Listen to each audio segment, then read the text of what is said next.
जय हिंद। तो आप जुड़ चुके हैं ट्रिक्स ऑनलाइन क्लासेस के साथ। और प्यारे बंधु, आपका क्वेश्चन है कि अलूबर्नी पर संक्षिप्त टिप्पणी लिखिए। सबसे पहले आपको बता दूं कि आप ट्रिक्स ऑनलाइन क्लासेस जुड़े हैं तो मैं आपको जो है ट्रिक्स विधि से आपको जो है हम आपको ट्रिक्स विधि से ही बताने का प्रयास करेंगे क्वेश्चन को। आप हमारे वीडियो के इन तक बने रहिए।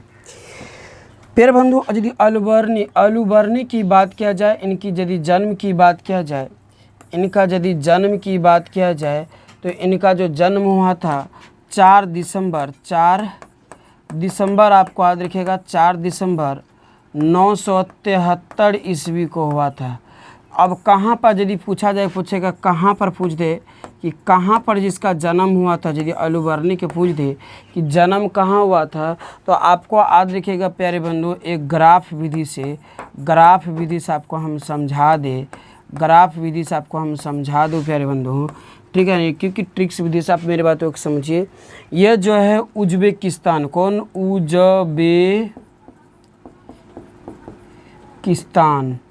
उज्बेकिस्तान के अंदर आता है प्यारे बंधु। आपको याद रखिएगा उज्बेकिस्तान देश हो गया।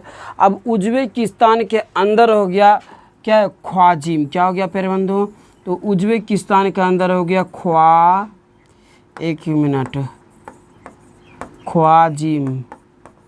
ख्वाजिम इसके अंदर हो गया, ख्वाजिम। और ख्वाजिम जो आपको बंधु ये बात याद रखिएगा, ख्वाजिम शिक्षा का प्रमुख केंद्र है। किसका? तो आपको याद रखिएगा यह शिक्षा का प्रमुख केंद्र है। क्या है?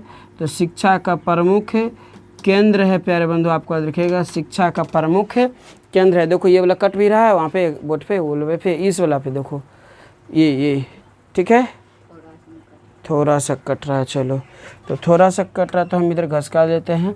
आप देखो नहीं कट रहा होगा, ठीक है।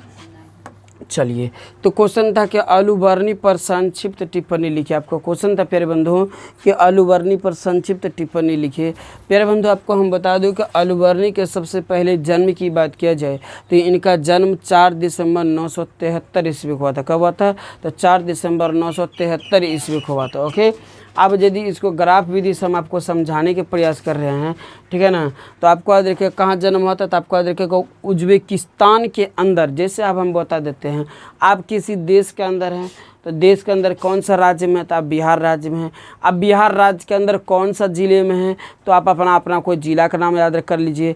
आपको अपने ज़िले के कौन सा प्रखंड में है, अपने प्रखंड का कौन सा पंचायत में है, अपने पंचायत के कौन सा गांव में है, तो ऐसे सब एक दूसरे का अंदर आ रहा है ना। तो ठीक इसी प्रकार से प्यारे बंधु उज्बेकिस्तान के अंदर आ गया ख्वाजिम। क्या हो गया?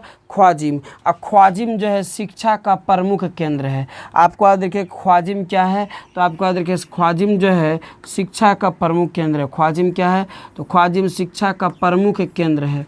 ओके, अब ख्वाजिम के अंदर आ गया, आपको याद रखिएगा प्यारे बंधु बेरू। क्या याद गया? तो बेरू नामक स्थान पर क्या देखेगा?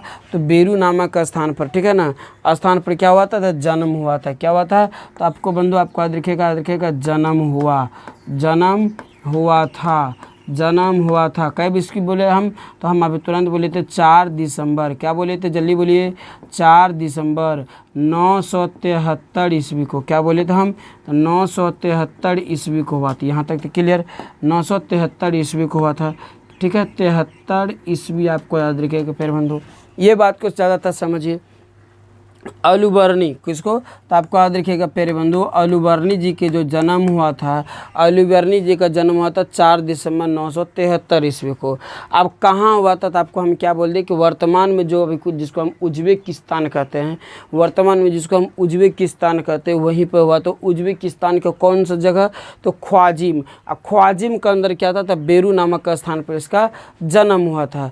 अब हम प्यारे इसको बता दूँ, यह जो भारत आया था, आपको हम बता दूँ यह जो भारत आया था, यानी भारत आपको याद रखिएगा भारत आया था जब भारत पर क्या कर रहा था? जब भारत पर जो है कौन?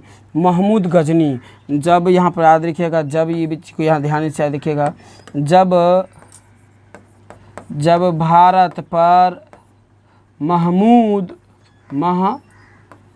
गजनी गजनी आक्रमण का आया था, आक्रमण पर आया था। तो आपको याद रखिएगा, ये बात की ध्यान रखिएगा, महमूद गजनी, ये बात को याद रखिएगा प्यारे बंधु। वह जो भारत आया था, जब भारत अपने देश से जब भारत पर जो है महमूद गजनी, यह एक व्यक्ति का नाम है प्यारे बंधु, आपको याद रखिएगा। महमूद गजनी जब भारत पर क्या करने आ रहा था, आक्रमण करने आ रहा था, अर्थात लूटने आ रहा था, उसी समय जो है प्यारे बंधु आपको याद रखिएगा, अलूबर्नी भी भारत में आया था। उसी समय क्यों आया था, तो अलूबर्नी भी भारत में आया था। सबसे पहले तो इसका जन्म के बारे में समझ लीजिए कि अलूबर्नी का जन्म 4 दिसंबर 1973 ईस्वी को हुआ था। कहाँ पूछ ले तो बोलिएगा उज्बेकिस्तान के अंदर। कहाँ पूछ ले तो बोलिएगा ख्वाजिम के अंदर पूछ ले तो बेरू नामक स्थान पे हुआ था। ख्वाजिम शिक्षा का प्रमुख केंद्र है। ख्वाजिम क्या पे बंधु, तो ख्वाजिम शिक्षा का प्रमुख केंद्र है। अब आप याद रखिएगा, भारत आया था, भारत जो आया था कब, तो जब महमूद गजनी भारत पर आक्रमण के लिए आया। अब यह जो है भारत में, ठीक है ना, महमूद गजनी जो आपको याद रखिएगा, महमूद गजनी आपको याद रखिएगा, ठीक है ना। यानी कि ये जो गजनी जी जो है, इसको शॉर्टकट कहिए तो गजनी क्या हो गया, तो गजनी। यह जो यहाँ पर लंबी समय रहा और 20 पुस्तकें लिखा। कितना, तो आपको याद रखिएगा 20 पुस्तकें लिखा।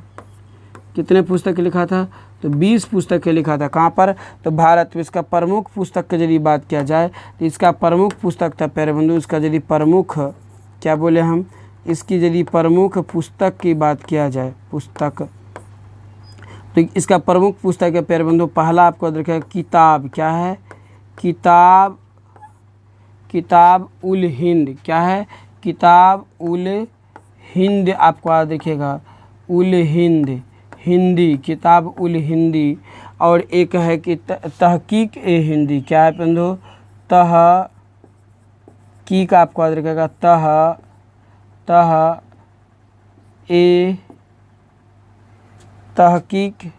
तहकीक ए हिंदी, क्या है बंधु, आपको याद रखिएगा तहकीक ए हिंदू। तो आपको याद रखिएगा 2 पुस्तक इसका है जो प्रसिद्ध है, तहकीक ए हिंदी और तहकीक ए हिंदी और किताब उल हिंद इनके प्रमुख पुस्तक है। अब ये पुस्तकों जो लिखा है, टोटल पुस्तकें जो लिखा है, यह पुस्तक जो लिखा है अरबी भाषा में। कौन भाषा में, तो अरबी भाषा में। 1 मिनट देखिए हम क्या लिख दिए, तो आपको याद रखिएगा अरबी भाषा में लिखा है। कौन, तो आपको याद रखिएगा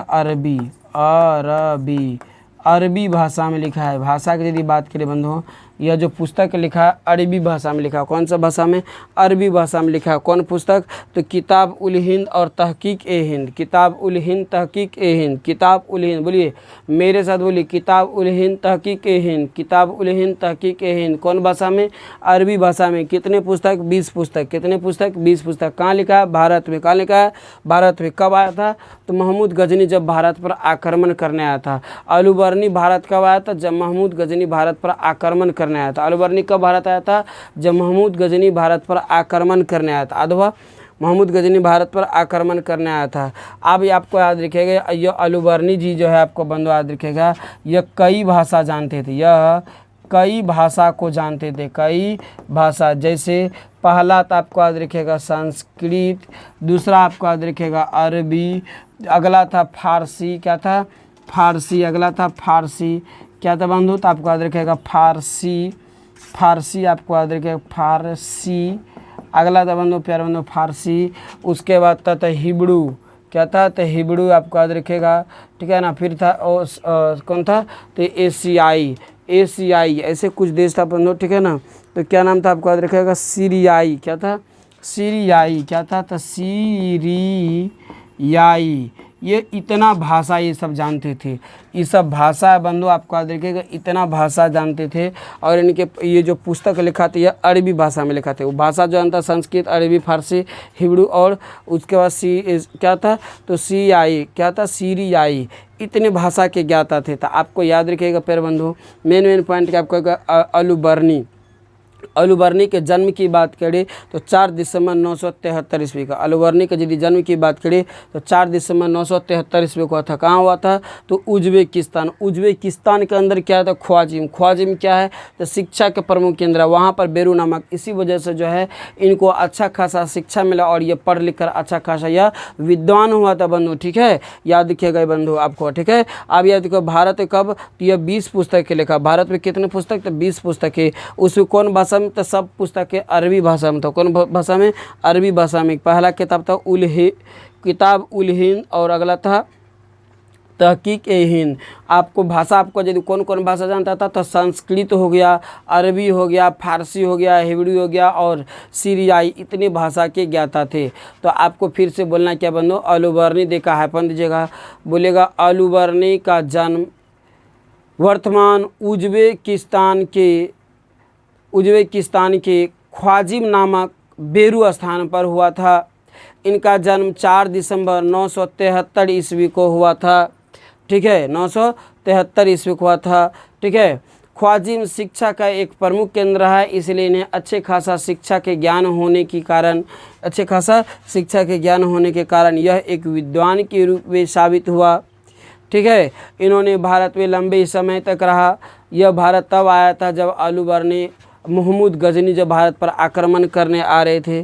ठीक है, आक्रमण करने आ रहे थे। यह भारत में लंबे समयों में 20 पुस्तकें लिखा। जो टोटल पुस्तक इनका जो था, कौन था बंधु? तो आपको याद रखिएगा, टोटल पुस्तकें जो था इसका एक क्या कहा जाए, अरबी भाषा में प्रसिद्ध पुस्तक था, लेकिन उसमें से सबसे सर्वप्रसिद्ध पुस्तक था किताब उल हिंद और तहकीक ए हिंद। आप इसको स्क्रीनशॉट कर लीजिएगा।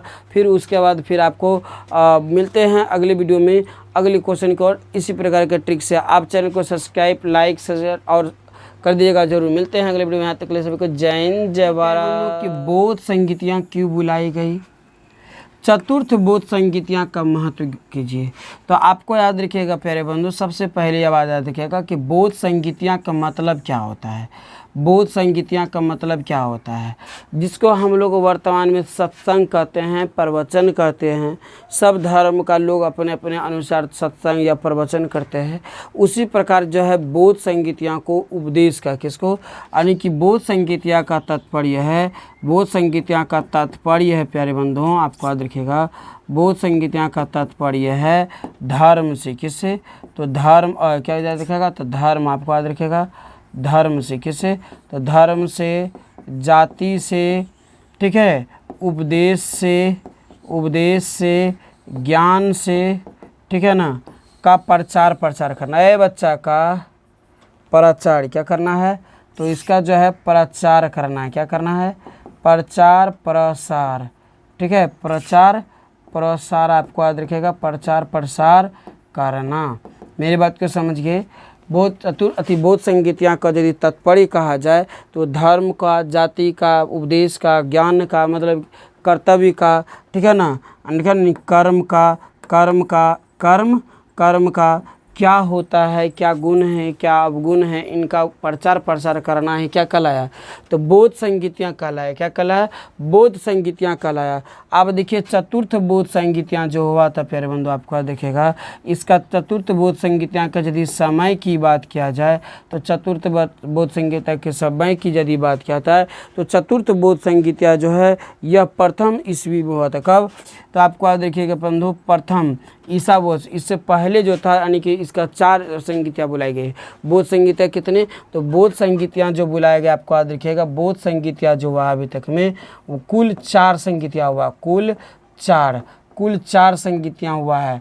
ठीक है ना। अंतिम जो है चतुर्थ था। अंतिम क्या था? चतुर्थ था। तो यह जो हुआ था समय प्रथम शताब्दी में था। कब हुआ था? तो आपको याद रखिएगा प्रथम शताब्दी, आपको याद रखिएगा शताब्दी। तो कब हुआ था? तो प्रथम शताब्दी में जो है पहला बोध संगीत हुआ था। इसका समय था प्रथम शताब्दी। अब इसका यदि शासन कहे तो शासन की यदि बात करें बंधु, आपको शासन की यदि बात करें तो कनिष्क के शासन काल में। कब? तो कनिष्क के शासन काल में, कनिष्क के शासन काल में। कब? तो इसका जो मतलब जो क्या कहा जाए कि चतुर्थ बोध संगीत्या जो था उस वक्त जो था यहाँ के इसका जो मतलब वो था क्या कहा जाए शासन जो था वो कनिष्क का था। किसका? तो कनिष्क का शासन काल था। किसका? कनिष्क का। और ये कनिष्क जो है आपको याद रखिए, कनिष्क जो है यह कुषाण वंश से है। किससे है? तो आपको याद रखिए कनिष्क जो है प्यारे बंधु आपको याद रखिएगा यह कुषाण वंश से है। किससे? तो आपको याद रखिएगा कुषाण वंश से है। ठीक है, क्वेश्चन आपको ऑब्जेक्टिव ऐसे क्वेश्चन पूछ सकता है कि कनिष्क किस वंश से है। वंश पूछ दे तो आपको याद रखिएगा कनिष्क जो है कुषाण वंश से है। शासन पूछ दे तो कनिष्क का शासन काल था। शासन पूछ दे तो कनिष्क का शासन काल था। समय पूछ दे तो प्रथम शताब्दी था। समय पूछ दे क्या बोलेगा? प्रथम शताब्दी था। ओके, अब आपको पूछ दे स्थान, क्या पूछ दे बंधुओं? तो अब आपको यदि स्थान पूछ दे, मेरी बात को समझिए, स्टार पॉइंट की बात को समझिए। अब आपको पूछ दे बंधुओं ऐसे कि स्थान पूछ दे तो आपको याद रखेगा कुंडल वन कश्मीर। क्या रखेगा? कुंडल। क्या रखेगा? तो कुंडल वन कहाँ पड़ता है बंधु? तो कुंडल वन जो आता है आपको याद रखिएगा, कुंडल वन जो आता है कश्मीर के अंदर आता है। कहाँ पर? तो कश्मीर आपको याद रखिएगा। कहाँ पर प्यारे बंधु? तो कुंडल वन जो आता है आपको याद रखिएगा कुंडल वन आता है कश्मीर के अंदर। कहाँ? तो आपको याद रखिएगा कुंडल वन कश्मीर के अंदर आता है। ठीक है, कुंडल वन जो है कश्मीर के अंदर आता है। कहाँ पर? तो आपको याद रखिएगा कश्मीर।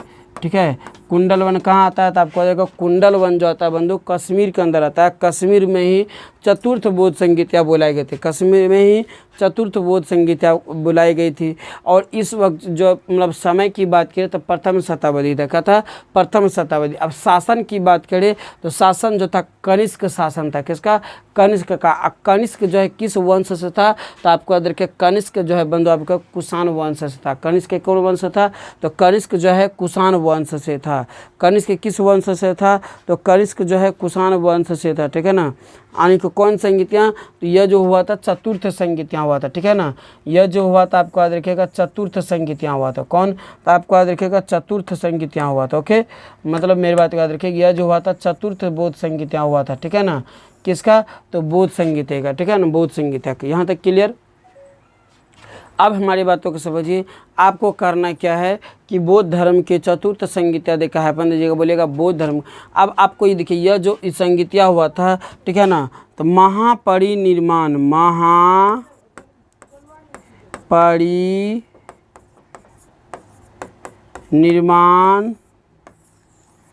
के बाद, अब महान परिनिर्वाण का यदि तात्पर्य की बात करें, इसका तात्पर्य की बात करें बंधुओं, तो इसका तात्पर्य की बात यदि करें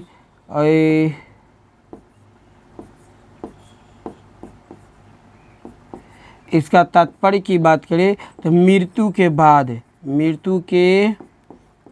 हम क्या बोले दीदी, इसका महापरिनिर्वाण का तात्पर्य की बात करें तो मृत्यु के बाद, यानी कि जब मृत्यु भगवान बुद्ध देखिए इसके इन्होंने कुल 4 संगीतियाँ बोले थे। मेरी बात को समझिए, 4 संगीतियाँ बोले थी। इससे पहले 3 संगीतियाँ जो हुआ था वह ईसा पूर्व में हुआ था। 3 संगीतियाँ कब हुआ था? तो आपको याद रखिएगा 3 संगीतियाँ जो हुआ था वह ईसा पूर्व में हुआ था। और चौथी पहला एगो जो जिसको हम चौथी बोलते हैं वह ईस्वी में हुआ था। कब? ईस्वी में। तो आपको पूछेगा कि प्रथम, द्वितीय और तृतीय मतलब किस ईस्वी में हुआ था? तो आपको कहेगा ईसा पर ईस्वी में था। चतुर्थ तो ईस्वी शताब्दी में हुआ था, प्रथम शताब्दी में था। ठीक है ना, प्रथम क्वेश्चन पूछेगा कि प्रथम चतुर्थ बोध संगीतिया कब बुलाए गए थे? तो आपको याद रखिएगा प्रथम शताब्दी में, आपको याद रखिएगा। ठीक है, प्रथम शताब्दी में। क्वेश्चन पूछ लेगा प्रथम, द्वितीय और तृतीय बोध संगीतियाँ, तो आपको याद रखिएगा ईसा पूर्व में बुलाई गई थी, ईसा पूर्व में बुलाई गई थी। ठीक है, क्वेश्चन पूछ लेगा कि जिस वक्त यह जो चतुर्थ बोध संगीतियाँ हो रहा था उस वक्त किसका शासनकाल था? तो जिस वक्त चतुर्थ बोध संगीतियाँ हो रहा था उस वक्त कुषाण का, किसका? कनिष्क का शासनकाल था। कनिष्क का। कनिष्क किस धर्म से था? तो आपको याद रखिएगा उस समय जो है कनिष्क जो है कुषाण वंश से था। किससे? तो कनिष्क कुषाण वंश से था। ठीक है, इसका आप देखिए बौद्ध धर्म यानी बौद्ध संगीतियाँ का तात्पर्य धर्म, जाति, उपदेश, ज्ञान, कर्म के बारे में, ठीक है ना, प्रचार प्रसार करना, अर्थात ज्ञान का वर्णन करना। किसका? ज्ञान का वर्णन करना, ज्ञान का वर्णन करना। ठीक है ना, कि किस प्रकार की ज्ञान किसे होने चाहिए, क्या धर्म का है, सभी जाति समुदाय सभी क्या है, एक है, इसके बारे में बताया गया था। ठीक है ना, और क्वेश्चन पूछा जाएगा महापरिनिर्वाण का तात्पर्य तो मृत्यु के बाद क्या क्या? मृत्यु के बाद। तो आपको करना क्या है? गौतम बुद्ध के संगीतियाँ चतुर्थ बोध संगीतियाँ देखा है अपन दीजिएगा। बोलेगा गौतम बुद्ध के चतुर्थ बोध संगीतियाँ गौतम बुद्ध के महापरिनिर्वाण अर्थात मृत्यु के बाद किया बुलाया गया था। इसका उद्देश्य था ज्ञान प्रचार प्रसार बुद्धि उपदेश का क्या करना है, ठीक है ना, बुद्धि उपदेश का, ठीक है ना, वर्णन करना है, लोगों को बताना है। यह बोध संगीतियाँ जो है कनिष्क के शासनकाल के कुषाण वंश के शासनकाल, ऐसे बोलेगा कुषाण वंश के शासनकाल, कुषाण वंश के कनिष्क के शासनकाल में बुलाया गया था, ठीक है ना। कनिष्क के शासनकाल में जो प्रथम शताब्दी में हुआ था, कब हुआ था, तो प्रथम शताब्दी में हुआ था। कब, तो प्रथम शताब्दी आपको याद रखिएगा, कब हुआ था, तो प्रथम शताब्दी आपको याद रखिएगा प्यारे बंधुओं के।